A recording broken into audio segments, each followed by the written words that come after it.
Class 3 unit 1 lesson 7-এর introducing myself page number 15। Introducing myself শব্দের অর্থ হচ্ছে নিজের সম্পর্কে পরিচয়। ইন্ট্রোডিউস মানে নিজের পরিচিতি দেওয়া এবং মাইসেলফ মানে নিজের সম্পর্কে। Hello, I am Jerin. ওহে, আমি হই জেরিন। হ্যালো শব্দের অর্থ হচ্ছে ওহে এবং হ্যালোর পরে যে চিহ্নটি আছে এটাকে বলা হয় exclamation mark. Exclamation mark. I am Jerin, এখানে আই অ্যামের মাঝখানে যে কমার মতো চিহ্নটি আছে এটাকে বলা হয় apostrophe. I am 8 years old, আমার বয়স 8 বছর। এখানে ইয়ার মানে বছর এবং ওল্ড মানে বয়স। আই এম ইন ক্লাস 3, আমি তৃতীয় শ্রেণীতে পড়ি। ক্লাস মানে শ্রেণী। At Mohanpur government primary school, government মানে হচ্ছে সরকারি। আমি তৃতীয় শ্রেণীতে পড়ি মোহনপুর সরকারি প্রাথমিক বিদ্যালয়ে।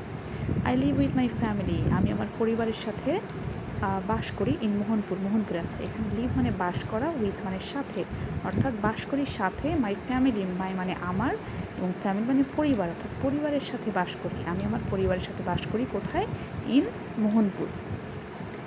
সো এই ছিল হচ্ছে ইন্ট্রোডিউসিং মাইসেলফ সম্পর্কে এবং এখানে শব্দের অর্থগুলো আমি আলাদাভাবে লিখে দিয়েছি, যেমন ইন্ট্রোডিউস পরিচয় দেওয়া, হ্যালো, ওহে, আমি হই, ইয়ার মানে বছর মানে বয়স।